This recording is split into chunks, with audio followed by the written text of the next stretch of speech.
ព្រះអង្គដ៏ចម្រើនខ្ញុំម្ចាស់អំពៈបល័យជាស្រីស្អាតប្រចាំស្រុកខ្ញុំម្ចាស់ភ្លក់រសជាតិស្រស់បំព្រោះនិងភាពសប្បាយលើលោកនេះយ៉ាងល្អប៉ុន្តែខ្ញុំទទួលការឈឺចាប់ការអបសោកនិងភាពទទេស្អាតអ្នកនាងត្រូវគ្រប់គ្រងរាងកាយនិងផ្លូវចិត្តខ្ញុំម្ចាស់គួរតែធ្វើបែបណាទៅត្រូវពន្លត់ការប្រកាន់ខ្ជាប់លើការប្រាថ្នាការស្រេកឃ្លាននិងអំពើអាក្រក់វឹកវើទង្វើខាងកាយវាចាចិត្តឲ្យបានល្អមែនហើយព្រះអង្គខ្ញុំម្ចាស់នឹងធ្វើតាមខ្ញុំម្ចាស់នឹងហាត់ចំពោះទង្វើដែលល្អ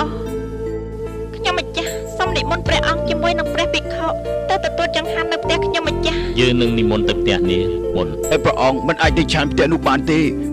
ព្រះអង្គធ្លាប់ជាបរិយាបុត្រាព្រះអង្គទៅឆាន់ផ្ទះស្រីផ្កាមាសមិនកើតទេព្រះអង្គត្រូវតែទៅឆាន់នៅផ្ទះទូបង្គំសូមខមាទោសឲ្យខ្ញុំម្ចាស់ផងខ្ញុំម្ចាស់មិនបានយល់ថាព្រះអង្គមិនអាចទៅឆាន់នៅផ្ទះខ្ញុំម្ចាស់បាននៅក្នុងព្រះគម្ពីរធម៌គ្មានព្រះបុត្រាស្រីស្អាតនៅក្នុងក្រុងស្អែកនេះយើងនឹងទៅឆាន់អាហារនៅផ្ទះរបស់នាងអរព្រះគុណព្រះអង្គហើយអរព្រះគុណព្រះអង្គហើយ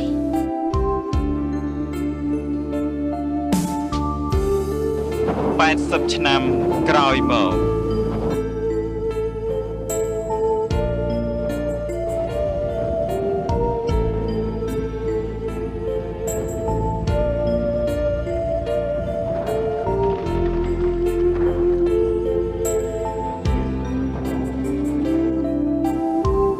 ភិក្ខុទាំងឡាយ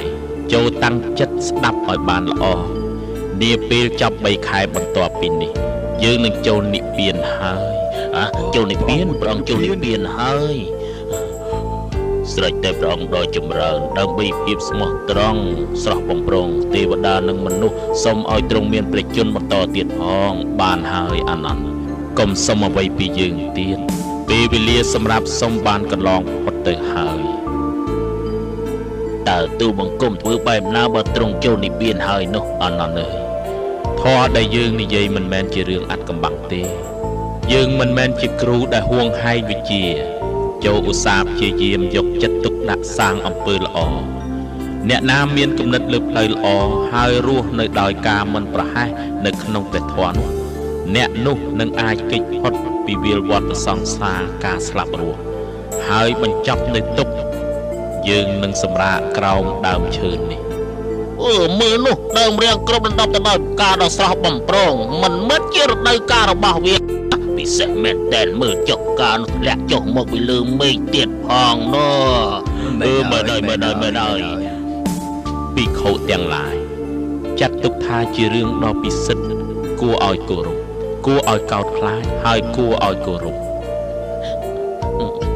លោកអនុណាខ្ញុំចង់ជួបព្រះពុទ្ធជាម្ចាស់បានហើយលោកសុផាថៈឈប់រំខានទ្រង់ទៅទ្រង់ហត់ហើយអស់កម្លាំងខ្លាំងណាស់អានន្ទអើយកុំហាមសុផាថៈអីឲ្យគេចូលមកនិយាយចុះទូបង្គំមានរឿងសង្ស័យមានអ្វីសុផាថៈទ្រង់ដ៏ចម្រើនសាសនាផ្សេងមានអ្នកប្រណិប័តល្អហើយប្រព្រឹត្តខ្លួនល្អណាស់ក៏ប៉ុន្តែលើកស្ទួយសាសនារបស់យើងពិសេសជាងសាសនាផ្សេងទៅទៀតត្រឹមត្រូវហើយដូច្នេះហើយយើងស្វែងរកសាសនាត្រឹមត្រូវបានបែបណាទៅព្រះអង្គមនាលសុផាថៈសាសនាក្នុងរូបភាពផ្សេងសុទ្ធតែសមគួរហើយបើសាសនាទាំងនោះមានការប្រៀបធៀបខទាំង8ព្រោះខទាំង8ចាត់ទុកថាជាសច្ចធម៌របស់ចក្រវាលគ្រប់បែបយ៉ាងសុទ្ធតែជាអនិច្ចំមិនទៀងទាត់និព្វានអាចទៅដល់ដោយការព្យាយាមតែប៉ុណ្ណោះព្រះសម្មាសម្ពុទ្ធទ្រង់ចូលបរិនិព្វាននៅក្នុងថ្ងៃអង្គារពេញបុណ្យមីខែពិសាខឆ្នាំម្សាញ់ដែលគឺជាថ្ងៃចាប់មាននៅពុទ្ធសករាជក្នុងសកលលោកខ្ញុំប្រកាសណាអាត្មាភាពប៉ែនវិបុលបច្ចុប្បន្នជាសាមណសិស្សពុទ្ធិកវិទ្យាល័យព្រៃវែងសូមធ្វើការខន្តីអភ័យទោសរាល់កំហុសឆ្គងដែលកើតចេញអំពីការរៀបរៀងប្រែជាភាសាខ្មែរដោយសារតែផ្ទៃនៃពុទ្ធប្រវត្តិនេះមិនបានឆ្លុះបញ្ចាំងទាំងស្រុងទៅតាមគម្ពីរបត្រៃបិដកខ្មែរនោះទេហេតុនេះសូមវិញ្ញូជនទាំងឡាយមេត្តាខន្តីនិងអភ័យទោសហើយជាចុងក្រោយសូមលើកឡើងនូវបុណ្យកុសលប្រគេន ចែកជូនដល់ប្រគុណម្ចាស់ក៏ដូចជាអស់លោកអ្នកសូមឲ្យបានជួបប្រទះទៅនឹងពុទ្ធពរទាំងឡាយ4ប្រការអាយុវណ្ណៈសុខៈនិងពលៈព្រមទាំងសម្បត្តិទាំងឡាយ3ប្រការសម្បត្តិមនុស្សសម្បត្តិទេវតានិងសម្បត្តិអស្ចារ្យគឺសម្បត្តិព្រះនិព្វានកុំបីអខានឡើយសូមអនុមោទនា ណដ្ឋិសន្តិបរੰសុខੰពុំមានសេចក្តីសុខណាស្មើនឹងសេចក្តីស្ងប់ឡើយ